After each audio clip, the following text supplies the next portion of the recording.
불타는 석상 앞에 선 아이. 불이 났습니다.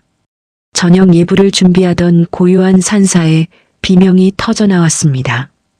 대웅전 마당 한가운데 500년을 지켜온 자비의 석불상이 활활 타오르고 있었습니다. 시뻘건 불길이 하늘을 하찼고 뜨거운 열기가 주변의 공기를 일그러뜨렸습니다. 돌로 만든 부처님의 얼굴이 검게 그을리며 쩍하고 갈라지는 소리가 마당 전체를 울렸습니다. 물을 가져와. 어서. 500년 석불상이. 이럴 수가. 스님들이 정신없이 우물가로 달려갔습니다. 물동이를 나르다 넘어지고 뜨거운 열기에 승복 소매가 그을리는 것도 모른 채 필사적으로 불을 껐습니다. 코를 찌르는 기름 냄새와 돌타는 매캐한 연기가 산사 전체를 뒤덮었습니다. 그런데 이상한 광경이 눈에 들어왔습니다.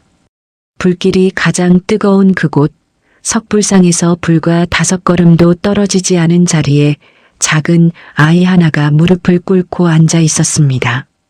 5살쯤 되어 보이는 동자승이었습니다. 헐렁한 회색 승복이 작은 몸을 더욱 왜소하게 만들었습니다. 아이는 울고 있지 않았습니다. 도망가지도 소리 지르지도 않았습니다. 그저 불타는 석상을 향해 두 손을 가지런히 모으고 경건하게 합장을 하고 있었습니다. 뜨거운 불길이 아이의 작은 얼굴을 붉게 물들였지만 아이는 눈 하나 깜짝하지 않았습니다. 마치 슬픈 누군가를 떠나보내는 의식을 치르는 것처럼 너무나도 평온한 얼굴이었습니다. 저 아이가, 저게 무슨 짓이냐? 물을 붓고 돌아서던 주지스님 도운이 그 광경을 목격하고는 머리끝까지 피가 솟구쳤습니다. 해리마, 내 이놈, 거기서 무엇을 하느냐? 도운 스님이 아이를 잡아 끌기 위해 달려갔습니다. 그의 손이 아이의 팔을 거칠게 움켜쥐려는 순간이었습니다. 해림이 천천히 눈을 떴습니다. 그리고 고개를 들어 도운 스님을 올려다보았습니다. 그것은 5살 아이의 눈이 아니었습니다.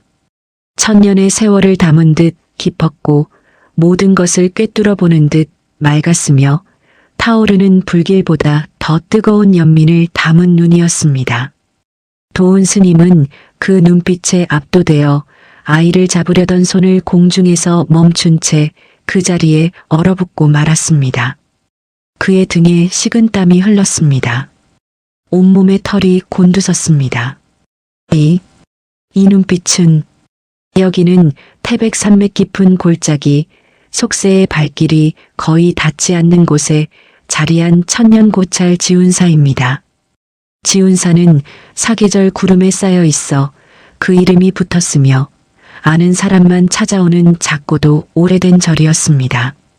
바람이 소나무 숲을 스칠 때마다 나는 소리와 풍경 소리가 세상의 모든 시름을 잊게 하는 듯 했습니다. 하지만 3년 전 지운사는 큰 슬픔에 잠겼습니다. 평생을 선과 자비로 중생을 보살피던 현호 큰 스님이 열반에 드셨기 때문입니다. 현호 스님은 저를 모르는 마을 사람들에게도 쉬운 말로 부처님의 가르침을 전하던 모두의 스승이자 아버지였습니다. 부처는 저 돌덩이에 있는 것이 아니네. 부처는 배고픈 자의 밥그릇에 있고 바람소리에 있으며 그리고 자네들 각자의 마음속에 살아 숨쉰다네.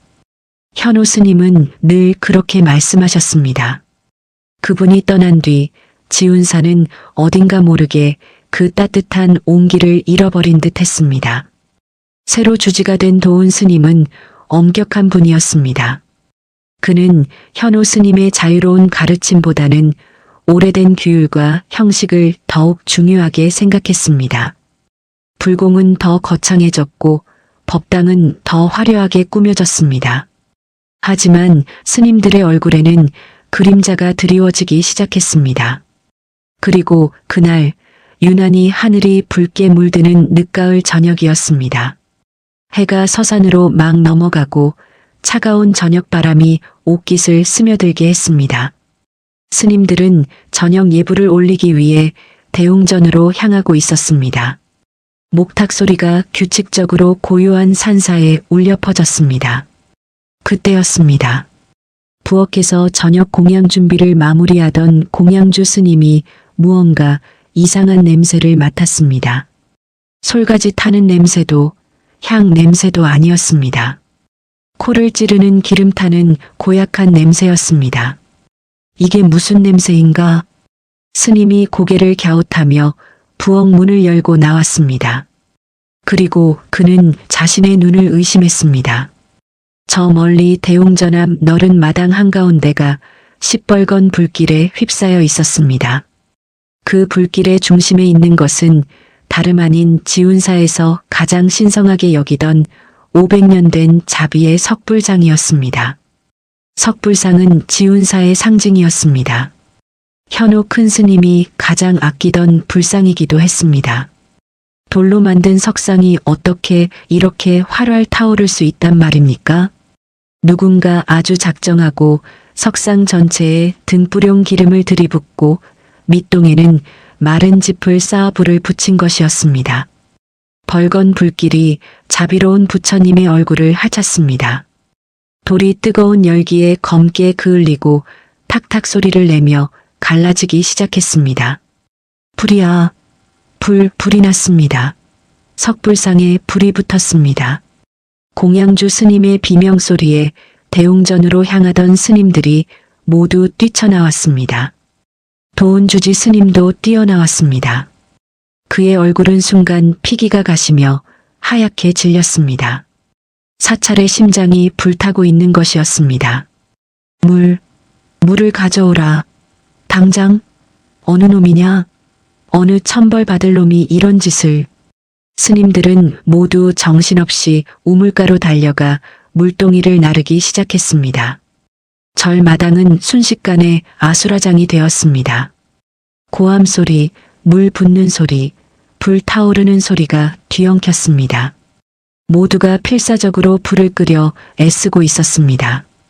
그런데 그 모든 혼란 속에서 단 한 사람, 아니 단 한 아이만이 그 소란에 끼지 않고 있었습니다. 그는 5살 동자승 해림이었습니다. 해림은 4년 전 이른 새벽 절 입구 강보에 쌓인 채 발견된 아이였습니다.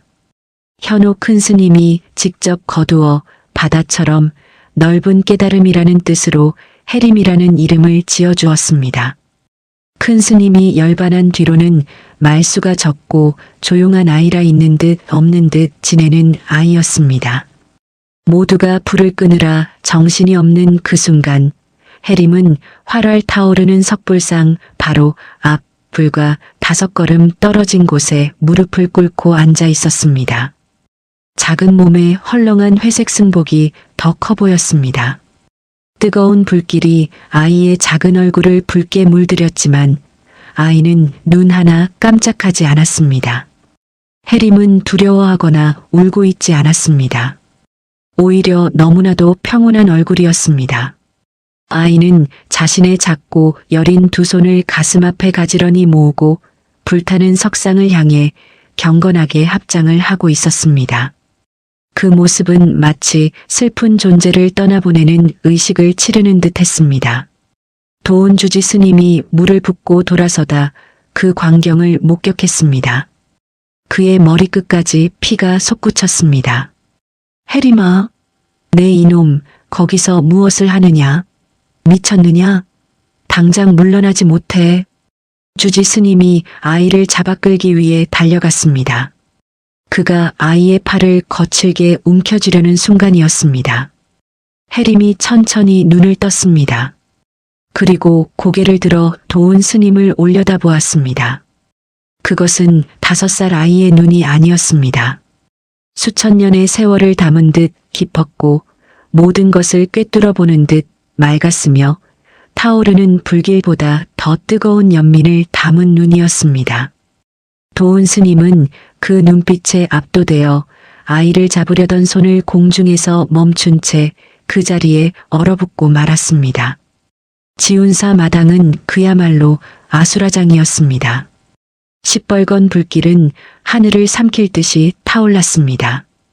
500년 묵은 석불상은 뜨거운 열기를 이기지 못하고 검은 그음을 토해냈습니다.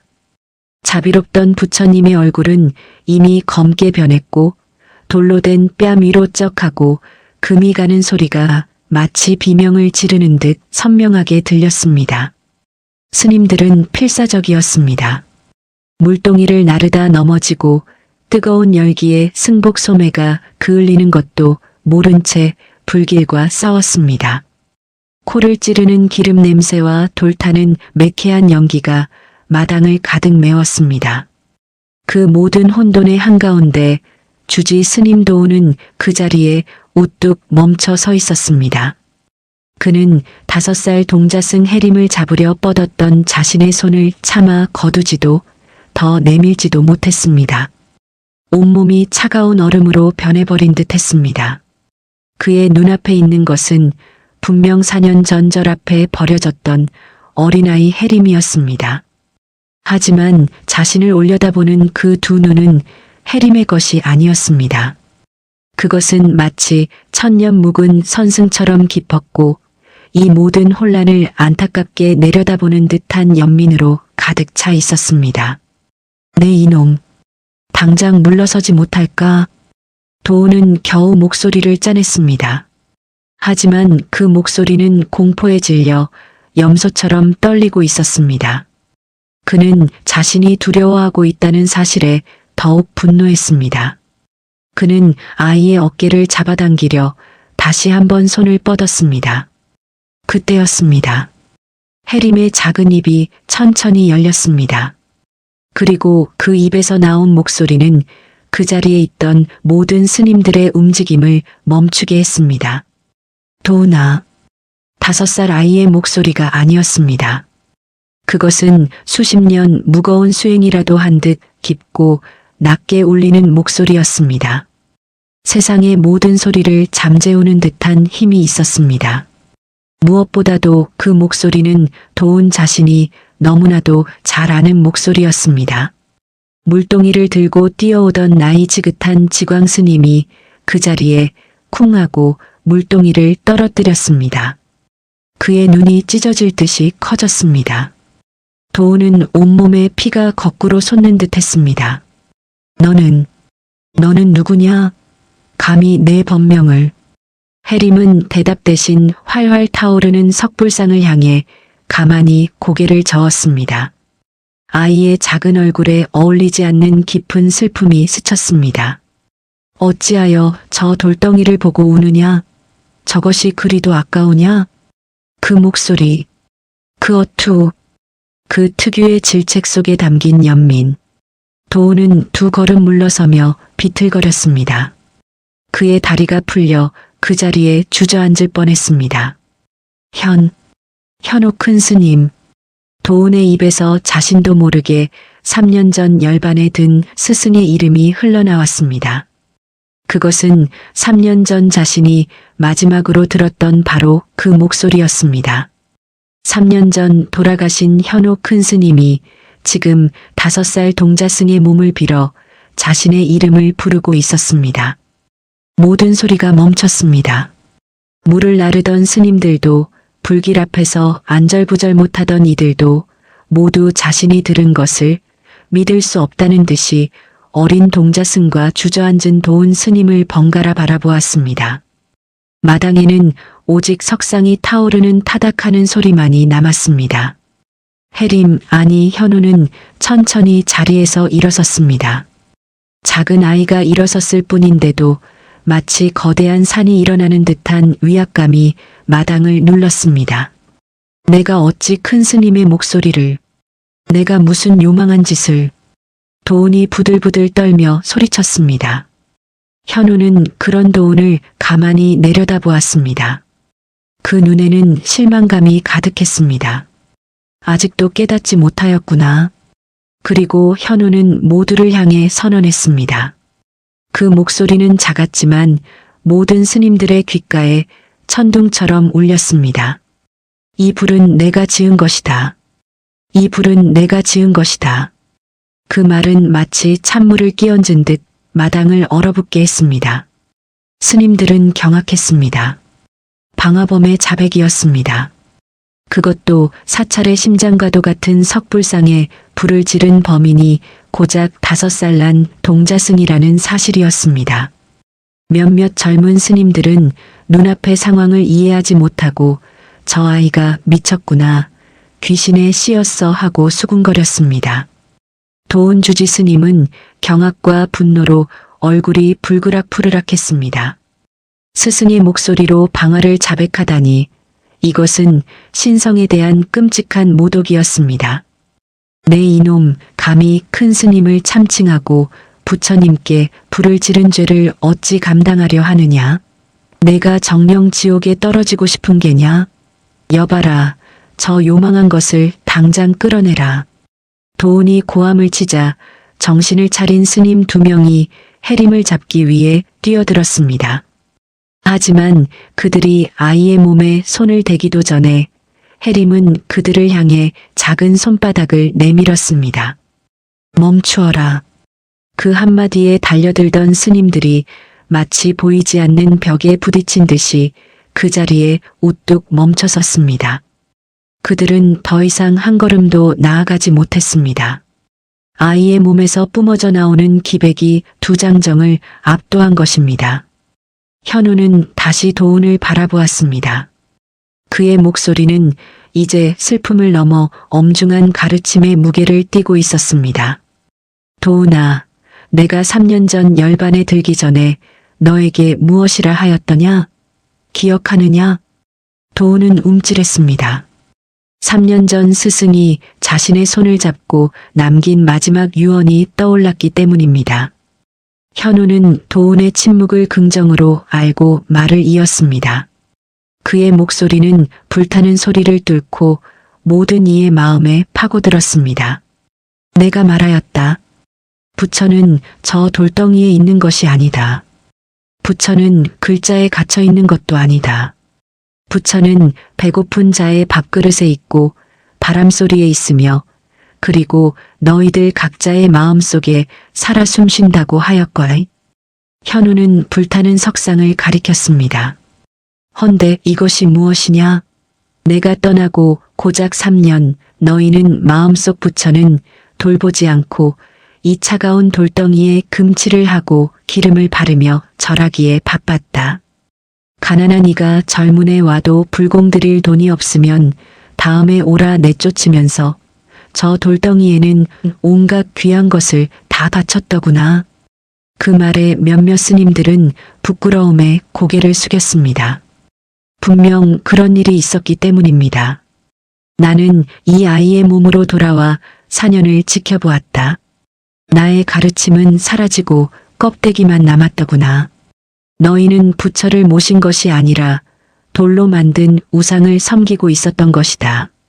하여 너희가 스스로 깨지 못하는 그 우상을 내가 깨뜨려 주러 왔노라. 와르르. 그 말이 끝나기 무섭게 불길을 이기지 못한 석불상의 얼굴 부분이 엄청난 소리를 내며 무너져 내렸습니다. 자비롭던 미소는 간데없고 검게 탄 돌무더기만 남았습니다. 스님들은 아 하는 탄식을 내뱉었습니다. 현우는 그 모습을 아랑곳하지 않고 다시 선언했습니다. 부처는 죽었다. 너희가 섬기던 돌부처는 이미 무너졌다. 이제 너희 마음속에 진짜 부처를 찾을 때다. 5살 동자승의 몸을 한 큰 스님은 모든 것이 무너져 내린 그 잿더미 위에서 그렇게 지운사의 새로운 가르침을 세우고 있었습니다. 도은주지 스님은 무너진 석상과 불길 앞에 선 어린 스승을 바라보며 자신이 무엇을 잘못했는지 깨닫고 망연자실 눈물을 흘리기 시작했습니다. 불길은 새벽녘이 되어서야 겨우 잡혔습니다. 500년 세월을 지켜온 자비의 석불상은 이제 형체를 알아볼 수 없는 검은 돌무더기로 변해버렸습니다. 마당은 물과 재가 뒤섞여 질척였고 찬 새벽 공기 속에는 역한 기름 냄새와 매캐한 연기 냄새가 가시지 않고 떠돌았습니다. 모든 스님들은 밤새 불을 끄느라 지쳐 승복이 물에 젖고 그 으름이 묻은 채로 망연히 서 있었습니다. 아무도 선뜻 입을 열지 못했습니다. 그들의 눈은 부서진 석상의 잔해와 그 앞에 태연히 서 있는 5살 동자승 해림을 번갈아 바라볼 뿐이었습니다. 그 작은 아이가 뿜어내는 기운은 새벽의 한기보다 더 서늘하게 모두를 압도했습니다. 도운 주지 스님은 온몸을 부들부들 떨고 있었습니다. 그것은 추위 때문이 아니었습니다. 그는 자신이 평생 쌓아온 모든 것이, 자신의 권위가 저 어린아이 하나에 의해 무너져 내리는 것을 느꼈습니다. 스승의 목소리, 스승의 가르침, 그것은 부정할 수 없을 만큼 선명했지만 그렇기에 더더욱 인정할 수 없었습니다. 저 아이가 현호 스님의 환생이라면 자신이 지난 3년간 해온 모든 일은 잘못된 것이 되기 때문입니다. 도운은 애써 두려움을 감추고 분노를 끌어올렸습니다. 그는 손가락으로 해림을 가리키며 목소리를 높였습니다. 저것은 큰 스님이 아니다. 저것은 요망한 귀신이다. 큰 스님의 목소리를 흉내내어 우리를 현혹하고 부처님의 성물을 불태운 악귀란 말이다. 그 말은 혼란에 빠진 스님들에게 하나의 길을 제시해 주었습니다. 그렇습니다. 환생한 스승이라 믿는 것보다 사악한 귀신의 씨였다고 생각하는 것이 훨씬 더 이해하기 쉬웠습니다. 스님들의 눈빛이 경외에서 다시 두려움과 적개심으로 바뀌기 시작했습니다. 모두 무엇하느냐? 저 악기 들린 아이를 당장 포박하라. 저 아이를 절 뒤편 창고에 가두고 해가 뜰 때까지 엄중히 지켜라. 날이 밝는 대로 이 요망한 것을 쫓아낼 방도를 찾아야 할 것이다. 도운의 엄한 명령이 떨어졌습니다. 몇몇 젊은 스님들이 주저하다가 서로 눈치를 보며 해림에게 다가갔습니다. 그때 가장 나이가 많은 지광 스님이 앞을 막아섰습니다. 주지 스님, 아무리 그래도 어찌 저 어린아이를... 그리고 방금 그 목소리는 분명히... 지광 스님... 도운이 지광 스님의 말을 가로챘습니다. 그의 눈이 붉게 충혈되었습니다. 지광 스님마저 요물에 홀리신 것입니까? 법을 어긴 자를 벌하는 것입니다. 비키십시오. 결국 힘센 스님 2명이 나서서 지광 스님을 밀쳐내고 해림의 양팔을 거칠게 잡아 일으켰습니다. 5살 아이는 너무나 가벼웠습니다. 하지만 해림은 조금도 발버둥치거나 울지 않았습니다. 그저 끌려가며 마지막으로 도운을 향해 고개를 돌렸습니다. 그리고 다시 그 깊은 목소리, 현호 스님의 목소리로 말했습니다. 도운아, 너는 이 작은 아이를 가둘 수는 있을 것이다. 허나 내가 정말로 가두고 있는 것은 진실을 보지 못하는 너 자신의 마음이다. 그 창살 없는 감옥에서 스스로 걸어 나오너라. 스님들은 그 말에 더욱 겁에 질려 아이를 거칠게 끌고 갔습니다. 해림은 절 뒤편 겨울 장작이나 낡은 농기구를 보관하는 차가운 흙바닥의 창고 안으로 던져졌습니다. 무거운 나무 빗장이 쿵 하는 소리와 함께 걸어 잠겼습니다. 도운은 차가운 새벽 공기 속에 홀로 서서 가쁜 숨을 몰아쉬었습니다. 그의 손은 여전히 멈추지 않고 떨리고 있었습니다. 날이 밝았습니다. 지운산은 죽음 같은 정막에 휩싸였습니다.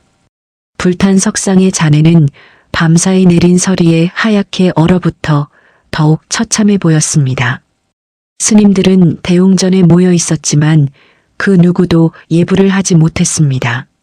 모두의 마음속에는 어젯밤 아이의 모습과 스승의 목소리만이 맴돌았습니다. 도운 스님은 밤새 한숨도 자지 못하고 방 안에 틀어박혀 있었습니다. 그는 경전을 뒤적이며 악기를 쫓는 주문을 찾았지만 글자 하나하나가 어젯밤 해림이 했던 말로 변의 자신을 꾸짖는 듯 했습니다.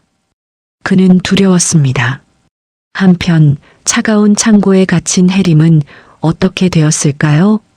창고는 한낮에도 빛 한 줄기 제대로 들지 않아 어두웠습니다. 외풍이 심해 5살 아이의 몸으로는 견디기 힘든 추위였습니다. 스님들은 도운의 분부령이 무서워 창고 근처에는 얼씬도 하지 못했습니다. 오직 한 사람, 어젯밤 해림을 감쌌던 늙은 지광 스님만이 안절부절 못했습니다. 그는 도운의 눈을 피해 부엌으로 갔습니다. 그리고 아침 공양으로 나온 것 중 가장 따뜻한 쌀죽 한 그릇을 몰래 자신의 소매 속에 감추었습니다. 아무리 큰 죄를 지었어도, 아니 혹여 정말로 큰 스님이 돌아오신 것이라도 저 추위에 굶게 할 수는 없다. 지광 스님은 주변을 살피며 창고 앞에 다다랐습니다. 그는 무거운 빗장을 조심스럽게 내렸습니다. 끽 오래된 나무문 열리는 소리가 날카롭게 울렸습니다. 지광 스님은 차가운 흙바닥에 웅크리고 울고 있을 어린아이를 생각하며 가슴 아파했습니다. 그러나 그의 눈앞에 펼쳐진 광경은 전혀 다른 것이었습니다. 창고 안은 분명 얼음장처럼 차가웠습니다. 하지만 5살 동자승 해림은 울고 있지 않았습니다. 아이는 창고 한가운데 먼지 쌓인 집더미 위에 너무나도 편안한 얼굴로 가부좌를 틀고 앉아 있었습니다.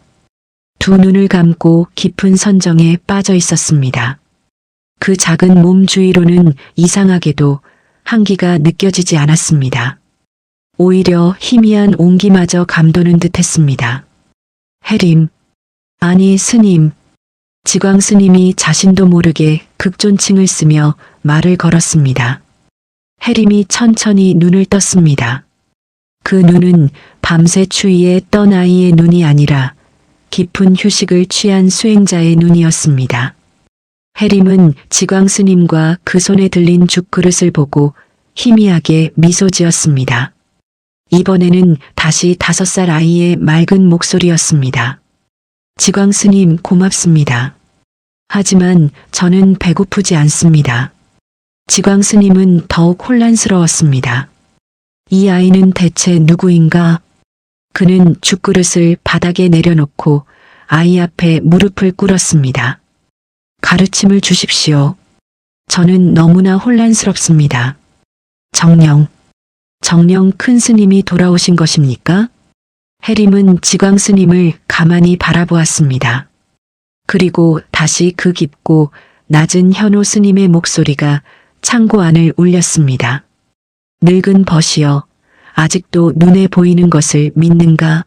내가 현호이면 어떻고 해림이면 어떠한가? 중요한 것은 어젯밤 내가 전한 가르침이다. 그대는 내 목소리가 아니라 그 가르침을 들어야 한다. 지광 스님은 늙은 벗이여라는 한마디에 눈물을 쏟았습니다. 그것은 30년 전 현호 스님이 자신을 부를 때 쓰던 애정 어린 호칭이었습니다. 그는 바닥에 이마를 대고 절을 올렸습니다. 스승님, 정령 스승님이셨군요. 저희가 어리석어 몰라 배웠습니다. 이제 저희는 어찌해야 합니까? 도운주지 스님은 스승님을 아끼라 부릅니다. 현호의 목소리가 엄해졌습니다. 도운이는 자신의 두려움과 싸우고 있는 것이다. 그 또한 깨달음의 과정이다. 그대는 죽그릇을 들고 왔으니 가장 먼저 깨달을 기회를 얻었다. 돌아가라. 그리고 지켜보아라. 부서진 돌덩이 앞에서 진짜 부처가 어떻게 태어나는지를 말이다. 지광 스님은 알아들을 수 없는 선문답 같았지만 마음속 의심은 눈 녹듯 사라졌습니다. 그는 자신이 가져온 죽그릇을 다시 소매에 넣고 창고 문을 닫았습니다. 그의 마음은 이제 두려움이 아니라 새로운 가르침에 대한 뜨거운 기대로 가득 찼습니다. 다음 날 아침이 밝았지만 지운산은 햇살 대신 두려움이 내려앉았습니다. 스님들은 아침 예불을 위해 대웅전에 모였으나 목탁 소리는 힘이 없었고 연불 소리는 서로의 눈치만 살피듯 흩어졌습니다. 모두의 시선은 법당 문 너머로 보이는 처참한 잿더미와 그 죄를 뒤집어 쓴 채 창고에 갇힌 어린 동자승을 향해 있었습니다. 도운 주지 스님은 밤새 한숨도 자지 못한 듯 눈이 붉게 충혈되어 있었습니다.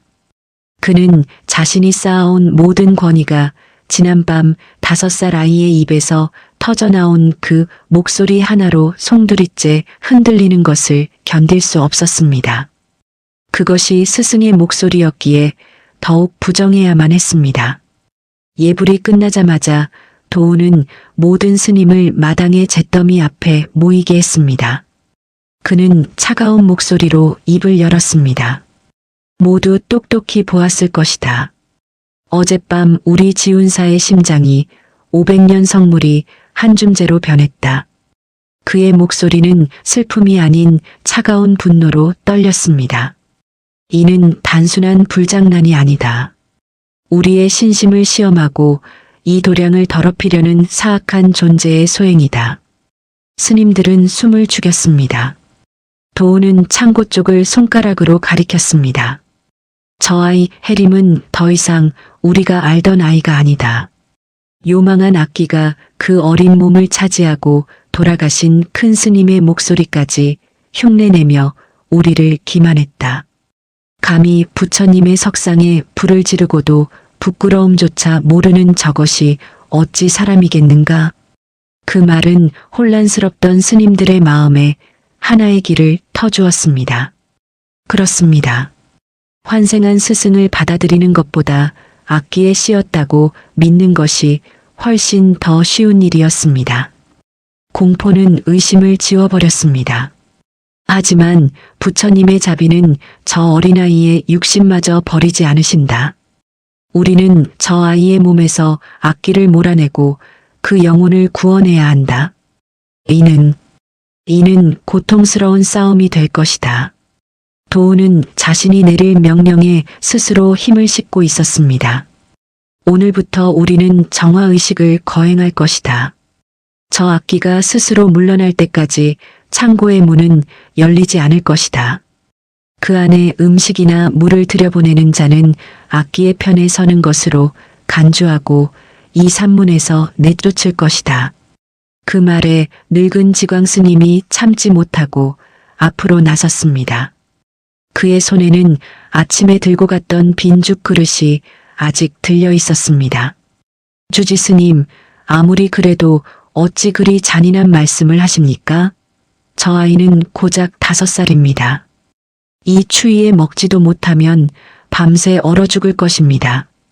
이는 자비가 아니라 살생입니다. 도운의 눈이 지광 스님을 향해 번뜩였습니다. 지광 스님 보아하니 스님이야말로 저 악기에게 가장 깊이 홀리신 듯하군요.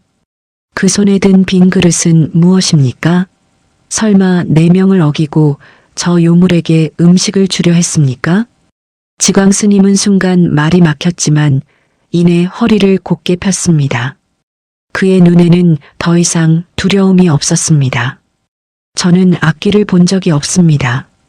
다만 추위에 떠는 어린아이를 보았고 배고픈 이에게 죽을 건네는 것이 부처님의 가르침이라 배웠을 뿐입니다.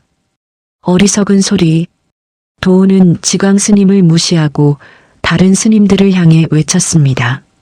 저 악기가 벌써 우리 중 가장 덕망 높은 지광 스님의 마음까지 흐려놓았다. 더 이상 망설일 수 없다. 모두 물러가라. 그리고 저 창고에 가서 빗장 위에 자물쇠를 하나 더 채워라. 내 허락 없이는 아무도 열 수 없도록 말이다. 스님들은 두려움에 질려 감히 반대하지 못하고 묵묵히 그 명령을 따랐습니다. 철컥하는 차가운 자물쇠 소리가 창고 문을 더욱 단단히 봉인했습니다. 지광 스님은 빈죽 그릇을 든 채 차가운 잿더미 앞에 홀로 서서 권력과 공포에 눈이 먼 어리석은 중생들을 바라보며 조용히 눈물을 삼켰습니다. 그날부터 지운사에는 무거운 침묵이 흘렀습니다. 스님들은 도운의 명령에 따라 하루 종일 대웅전에서 악기를 쫓는 경전을 읽었습니다. 하지만 그들의 마음은 경전이 아니라 차가운 창고 안의 어린 동자승에게 가 있었습니다. 이틀이 지났습니다. 산사의 밤은 겨울처럼 추웠습니다. 5살 아이가 물 한 모금 없이 살아있을 리가 없었습니다.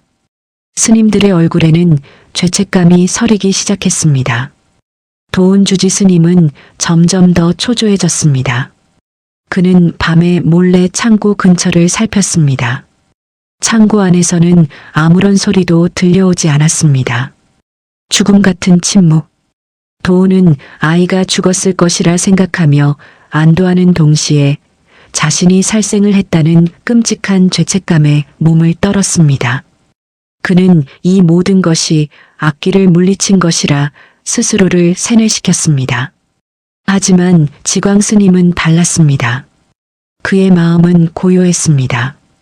그는 이틀 전 창고 안에서 보았던 해림의 평온한 얼굴과 늙은 버시어라고 부르던 스승의 목소리를 잊을 수 없었습니다. 그리고 부서진 돌덩이 앞에서 진짜 부처가 태어날 것이라는 알 수 없는 말을 곱씹고 있었습니다. 그는 더 이상 절 안에 머물 수 없었습니다. 도은이 모든 스님들을 모아놓고 참회의 108배를 강요하고 있던 그 시각, 지광 스님은 아무도 모르게 부엌으로 향했습니다. 그는 이틀 전에 가져왔던 그 빈죽 그릇을 들고 있었습니다. 그는 그릇에 방금 새로 지은 따뜻한 밥을 가득 담았습니다. 그리고는 경전을 읽는 소리를 뒤로하고 조용히 산문을 나섰습니다. 그는 지운사를 내려가 산 아래 작은 마을로 향했습니다. 도은이 가난한 이들을 박대하던 바로 그 마을이었습니다. 지광 스님은 마을에서 가장 가난하고 병든 숙희 할머니의 오두막을 찾았습니다. 그 할머니는 5년 전 현호 큰 스님이 아니었다면 굶어 죽었을 목숨이었습니다. 현호 스님은 자신의 밥그릇을 기꺼이 내어주며 할머니를 살렸습니다. 할머니, 저 지운사 지광입니다. 지광 스님이 문 밖에서 낮게 불렀습니다. 할머니는 기침을 하며 힘겹게 문을 열었습니다. 그녀는 지광 스님을 보고 놀라면서도 반가워했습니다. 현호 스님이 떠난 뒤 스님들의 발길이 끊긴 지 오래였기 때문입니다. 아이고, 스님, 어쩐 일로 이런 누추한 곳까지. 지광 스님은 말없이 안으로 들어가 자신이 들고 온 따뜻한 밥그릇을 할머니의 아궁이 앞에 내려놓았습니다. 할머니, 공양하십시오. 이것은 오늘 새벽 부처님이 주신 첫 공양입니다. 할머니는 김이 모락모락 나는 흰쌀밥에 눈이 동그래졌습니다. 그녀는 며칠째 제대로 먹지 못한 참이었습니다. 그녀는 지광 스님 앞에 절을 하려 했습니다. 스님, 이런 귀한 것을. 헌데 절에는 무슨 일이 있으십니까? 이틀 전 밤에 산 위에서 시뻘건 불길이 치솟던데 무슨 일인지 걱정이 되어 잠을 못 이뤘습니다. 지광 스님은 할머니의 말에 숨이 멎는 듯 했습니다. 그는 그제야 스승이 한 말의 의미를 어렴풋이 깨닫기 시작했습니다. 부서진 돌덩이 앞에서 진짜 부처가 태어난다.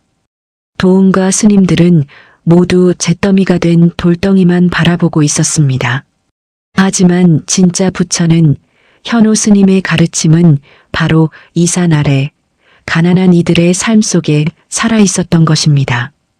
돌부처가 부서짐으로써 비로소 스님들의 시선이 절 밖에 중생들에게로 향할 기회가 열린 것입니다. 지광 스님은 자신이 가져온 죽그릇이 아니라 이 할머니의 굶주린 배가 바로 스승이 말한 깨달음의 시작임을 알았습니다. 그는 할머니 앞에 조용히 합장했습니다. 할머니, 부처님이 여기 계셨군요. 할머니는 그 말을 이해하지 못한 채 밥을 바라보며 눈물만 글썽였습니다. 그날 밤 지운사는 밤빛 얼어붙은 듯 했습니다. 스님들은 도은 주지의 분부령에 눌려 감히 창고 쪽을 바라보지도 못했습니다. 그들의 마음속에는 두 가지 공포가 자리했습니다. 하나는 악기가 들렸다는 어린 동자승에 대한 공포였고, 다른 하나는 그보다 더 무서운 살아있는 권력자인 도은주지에 대한 공포였습니다. 도우는 잠을 이루지 못했습니다. 그는 자신의 방에서 초조하게 경전을 뒤적였습니다. 하지만 글자들이 눈에 들어오지 않았습니다. 그의 귓가에는 도우나 하고 부르던 스승의 목소리와 늙은 버시어 하고 지광 스님을 부르던 그 목소리가 계속 맴돌았습니다. 그는 그 기억을 지워내려는 듯이 더 크게 목탁을 두드렸습니다. 그럴수록 자신이 틀렸을지도 모른다는 두려움이 그를 옥죄었습니다. 한편 늙은 지광 스님은 자신의 작은 방에 앉아 있었습니다. 그의 앞에는 따뜻한 밥이 담겼던 빈 그릇이 놓여 있었습니다. 그는 숙희 할머니가 밥을 받고 기뻐하며 눈물 흘리던 모습을 떠올렸습니다. 현호 큰 스님이 늘 말씀하시던 살아있는 부처가 바로 그 모습. 그는 더 이상 망설일 수 없었습니다. 스승은 창고에 갇혀 있는 것이 아니라 자신의 가르침을 실천할 자를 기다리고 있었습니다. 그는 자리에서 일어났습니다. 부엌으로가 남은 이불 중 가장 두꺼운 솜 이불 하나를 챙겼습니다. 그리고 아궁이 옆에 숨겨두었던 따뜻한 물주머니를 품에 안았습니다. 이틀 밤낮을 굶고 이 추위에 갇혀 있습니다. 아무리 큰 스님의 영혼이 깃들었다 한들 5살 아이의 육신이 버틸 리가 없었습니다. 그는 자신이 절에서 쫓겨날 것을 각오했습니다. 가르침을 버리고 사는 것이 곧 절에서 쫓겨난 것과 무엇이 다르겠습니까? 깊은 밤 모두가 잠든 시각, 지광 스님은 그림자처럼 움직였습니다. 그는 창고 앞을 지키는 어린 스님 앞에 섰습니다. 어린 스님은 추위에 떨며 졸다가 지광 스님을 보고 화들짝 놀랐습니다. 지광 스님, 어쩐 일이십니까? 주지 스님께서 아무도 접근하지 말라 하셨습니다. 알고 있네. 허나 자네도 듣지 않았는가? 현호 큰 스님의 목소리를 말일세. 자네가 모시던 스승님이 저 안에서 얼어 죽어가고 있는데 그것을 보고만 있는 것이 가당키나 한 일인가? 어린 스님은 갈등했습니다. 그도 현호 스님을 존경했었습니다. 그가 망설이는 사이 어둠 속에서 차가운 목소리가 울려 퍼졌습니다. 역시 지광 스님이셨군요. 도운주지 스님이었습니다. 그는 지광 스님이 움직일 것을 알고 대웅전 기둥 뒤에 숨어 기다리고 있었습니다. 도운의 손에는 자신을 지키기 위한 두꺼운 지팡이가 들려 있었습니다. 내 분명히 명을 내렸거늘 어찌하여 악기와 내통하려 하시는 것입니까? 스님마저 요물에 홀리신 것입니까? 지광 스님은 조용히 돌아섰습니다. 그는 품에 안았던 이불과 물주머니를 도운 앞에 내려놓았습니다. 주지 스님, 홀린 것은 제가 아니라 스님인 듯합니다. 스님은 악기가 무서운 것이 아닙니다. 스님은 진실이 무서운 것입니다. 돌아가신 현호 큰 스님의 가르침이 옳았고 스님이 틀렸다는 것을 인정하는 것이 두려운 것입니다. 그 말은 도운의 가장 아픈 곳을 찔렀습니다. 도운은 분노로 얼굴이 일그러졌습니다. 닥치시오. 이 늙은이가 노망이 들었나? 감히 주지에게 훈계를 하려 들어. 당신이 그리도 큰 스님을 따르고 싶다면 길은 하나뿐이요. 당신을 이 지운사에서 추방하겠소. 큰 스님이 그리도 아끼던 산 아래 중생들에게로 내려가시오. 당장 이 산문에서 떠나시오. 추방? 그것은 스님에게 내릴 수 있는 가장 큰 벌이었습니다. 지광 스님은 눈을 감았습니다. 그는 잠시 후 눈을 뜨고 도운을 바라보았습니다. 그의 눈에는 분노도 슬픔도 없었습니다. 오직 연민만이 남아 있었습니다. 알겠습니다, 주지 스님. 허나 이 말만은 기억하십시오. 스님은 저를 쫓아내는 것이 아닙니다. 스스로를 가두고 있는 것입니다. 언젠가 저 창고 문이 열릴 때 스님이 가두었던 진실이 스님을 심판할 것입니다. 지광 스님은 자신이 가져온 이불과 물주머니를 창고 문 앞에 그대로 두었습니다. 그리고 자신이 평생을 바친 지훈사를 향해 마지막으로 깊은 절을 올렸습니다. 그는 아무것도 가진 것 없이 빈 그릇 하나만 든 채 어두운 산길을 터벅터벅 걸어 내려갔습니다. 도우는 홀로 서서 자신의 승리를 확신하면서도 손에 든 지팡이를 더욱 굳게 움켜쥐었습니다. 사흘이 지났습니다. 지훈사는 완전히 죽은 절이 되었습니다. 지광 스님이 쫓겨난 뒤로 스님들은 더욱 심하게 위축되었습니다. 도운주지 스님의 괴기 어린 연불소리만이 텅 빈 대웅전을 채웠습니다. 창고 안에서는 이제 정말로 아무런 소리도 들려오지 않았습니다. 5살 아이가 물 한 모금 없이 사흘을 버틸 리는 없었습니다. 모두가 아이가 죽었다고 생각했습니다. 도우는 승리를 선언해야 했습니다. 그는 자신의 힘으로 악기를 물리쳤음을 모두에게 증명해야 했습니다. 나흘째 되는 날 아침, 그는 모든 스님을 창고 앞으로 불러 모았습니다. 그의 얼굴은 밤샘 기도로 수척했지만 눈은 괴기로 빛났습니다. 모두 보아라. 부처님의 위신력으로 마침내 저 사악한 악기가 소멸하였다. 이제 우리가 그 결과를 확인할 것이다. 저 문 안에는 악기에게 몸을 빼앗겼던 어린아이의 가엾은 육신만이 남아있을 것이다. 우리는 그 육신을 거두어 정성껏 보내주어야 한다. 스님들은 두려움과 죄책감이 뒤섞인 눈으로 굳게 잠긴 자물쇠를 바라보았습니다. 도우는 젊은 스님에게 도끼를 가져오게 하여 자물쇠를 부수게 했습니다. 쨍그랑하는 쇠소리와 함께 자물쇠가 바닥에 떨어졌습니다. 무거운 빗장이 내려졌습니다. 도우는 심호흡을 했습니다. 그가 직접 문을 열어야 했습니다. 기익. 녹슨 문이 열리며 차가운 아침 공기가 어두운 창고 안으로 밀려 들어갔습니다. 스님들은 모두 눈을 가늘게 뜨고 그 안을 들여다보았습니다. 그들은 구석에 쓰러져 있을 작은 시신을 예상했습니다. 그러나 창고 안은 비어 있지 않았습니다. 그 어둡고 차가운 창고의 정중앙에 5살 동자승 해림이 사흘 전과 똑같은 자세로 가부좌를 틀고 앉아 있었습니다. 그런데 그 모습이 이상했습니다. 아이는 죽지 않았습니다. 얼굴은 오히려 깊은 잠에서 깬 듯 붉은 혈색이 돌았습니다. 추위에 떤 기색 하나 없었습니다. 오히려 아이의 몸 주위로는 따뜻한 김이 아지랑이처럼 피어오르고 있었습니다. 그 작은 몸이 스스로 열을 내어 혹한을 견뎌낸 것입니다. 창고 안에는 매캐한 곰팡내 대신 알 수 없는 은은한 향기까지 감돌고 있었습니다. 저게 무엇이냐? 스님 하나가 다리가 풀려 주저앉았습니다.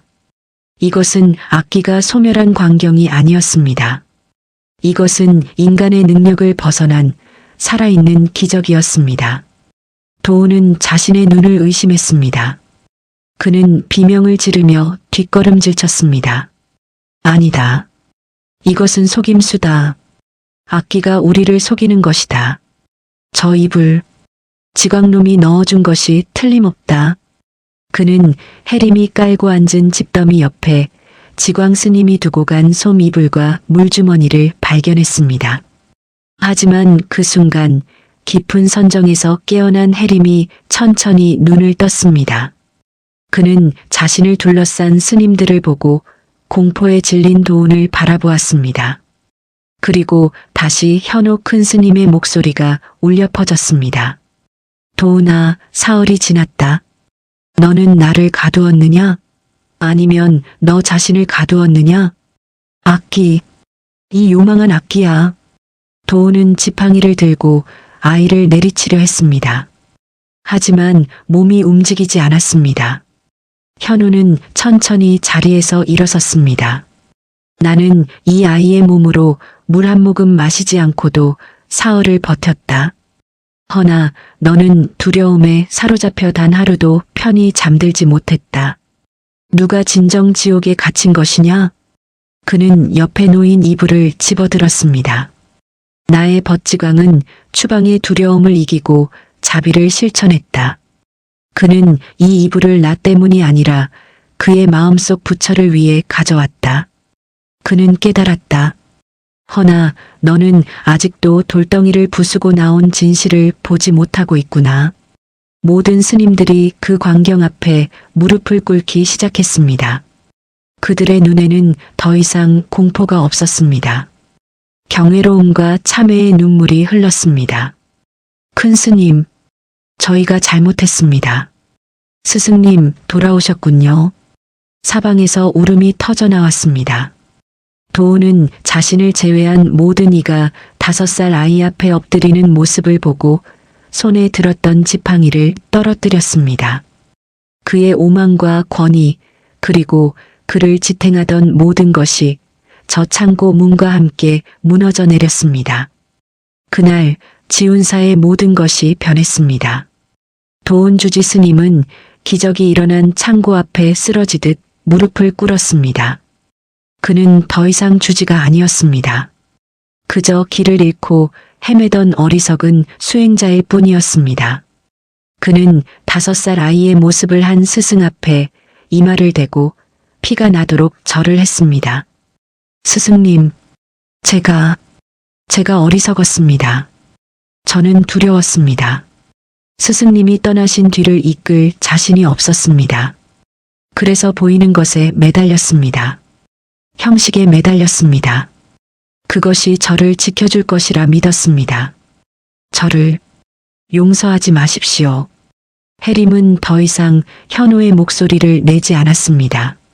아이는 자신의 작은 손으로 울고 있는 도운의 머리를 가만히 쓰다듬었습니다. 5살 아이의 따뜻한 체온이었습니다. 스님, 울지 마세요. 돌멩이가 없어져서 슬퍼요? 아이의 맑은 목소리에 도우는 고개를 들었습니다. 아니다. 돌멩이 때문이 아니다. 내가 너에게, 아니 스승님께 죄를 지었다. 해림은 고개를 갸웃거렸습니다. 나는 괜찮아요. 그런데 지광 할아버지 스님이 보고 싶어요. 할아버지가 쫓겨났어요. 할아버지는 숙희 할머니한테 밥 주러 갔는데 할머니가 배고프면 부처님도 배고픈 거라고 했어요. 그 순간 도우는 자신이 무엇을 해야 할지 깨달았습니다.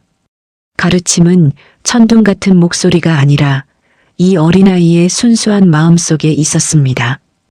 도우는 자리에서 일어났습니다. 그는 모든 스님들을 불러 모았습니다. 우리는 지금 즉시 산 아래로 내려간다. 지광 스님을 모셔와야 한다. 그들은 창고 문을 열어 쌀가마니를 꺼냈습니다. 곡간을 열어 장작을 꺼냈습니다. 스님들은 더 이상 경전을 외우지 않았습니다. 그들은 쌀을 지고 장작을 나르며 산길을 내려갔습니다. 해림은 가장 앞에서 도운의 손을 잡고 걸었습니다. 그들은 숙희 할머니의 오두막에서 지광 스님을 만났습니다. 지광 스님은 할머니와 함께 자신이 산에서 가져온 죽그릇에 죽을 나누어 먹고 있었습니다. 도우는 그 모습을 보고 말없이 무릎을 꿇었습니다. 지광 스님과 숙희 할머니 앞에 쌀가마니가 놓였습니다. 지운사는 다시 태어났습니다. 절 마당의 잿더미는 치워지지 않았습니다. 그것은 어리석음을 기억하는 탑이 되었습니다. 대신 스님들은 그 돌을 날라 마을로 가는 길을 닦았습니다. 석불상을 다시 세울 돈으로 마을 아이들이 공부할 작은 서당을 열었습니다. 봄이 왔습니다. 잿더미가 되었던 그 자리에는 어느새 이름 모를 들꽃이 가득 피어났습니다. 도운 스님과 지광 스님은 더 이상 서열을 따지지 않고 나란히 앉아 있었습니다. 그리고 그 꽃밭 가운데서 마을 아이들과 어울려 술래잡기를 하는 작은 동자승이 있었습니다. 까르르. 웃는 해림의 웃음소리가 풍경소리보다 더 맑게 산사에 울려 퍼졌습니다. 스님들은 그 웃음소리 속에서 비로소 돌이 아닌 살아있는 진짜 부처님을 만나고 있었습니다. 진정한 부처님은 돌이나 나무 같은 물건에 깃들어 있는 것이 아니라 우리의 마음속에 있습니다. 가장 소중한 가르침은 때로는 가장 충격적이고 파격적인 방법을 통해 찾아오기도 합니다. 겉모습이 어리다고 하여 그 안에 담긴 영혼의 깊이까지 얕다고 생각해서는 안 됩니다. 우리가 집착하고 매달리는 형식적인 것들이 오히려 진정한 깨달음을 가로막는 우상이 될 수 있습니다. 위대한 스승의 영혼은 육신이 사라져도 그 가르침을 전하기 위해 반드시 다시 돌아옵니다. 그 가르침은 때로는 한 그릇의 밥으로, 때로는 작은 아이의 웃음소리로, 때로는 잿더미 위에 핀 들꽃으로 우리 곁에 머물러 있습니다. 오늘 이야기는 여기까지입니다. 500년을 지켜온 석불상이 불타고 5살 아이가 악기로 몰려 창고에 갇혔지만 그 안에서 피어난 진실은 그 어떤 부처상보다 더 큰 깨달음을 주었습니다. 우리는 때로 눈에 보이는 것에만 집착합니다. 화려한 형식, 오래된 전통, 권위 있는 지위. 하지만 진짜 부처님은 그런 것들 속에 계시지 않습니다. 배고픈 이에게 건네는 밥 한 그릇, 추위에 떠는 이를 향한 따뜻한 마음, 그리고 두려움을 이기고 진실을 마주하는 용기, 바로 그 안에 부처님이 살아계십니다. 도운 스님이 3년간 쌓아온 권위는 무너졌지만 그가 무릎 꿇고 눈물 흘린 그 순간 비로소 그는 진짜 수행자가 되었습니다. 지광 스님이 절에서 쫓겨났지만 그가 밥그릇을 들고 할머니를 찾아간 그 발걸음이야말로 진짜 순례였습니다. 여러분의 마음속에도 부처님이 계십니다. 돌로 만든 우상이 아니라 살아 숨쉬는 자비와 연민으로 말입니다. 오늘 이야기가 여러분의 마음에 작은 울림이 되었기를 바랍니다. 이 이야기가 도움이 되셨다면 구독과 좋아요 부탁드립니다. 구독은 더 많은 깨달음의 이야기를 만나는 길이고 좋아요는 이 가르침을 더 많은 분들과 나누는 공덕이 됩니다. 알림 설정까지 해두시면 새로운 이야기를 가장 먼저 만나보실 수 있습니다. 여러분 모두의 마음속에 평안과 지혜가 가득하기를 기원합니다. 감사합니다. 부처의 바다였습니다. 나무 아미타불 관세음보살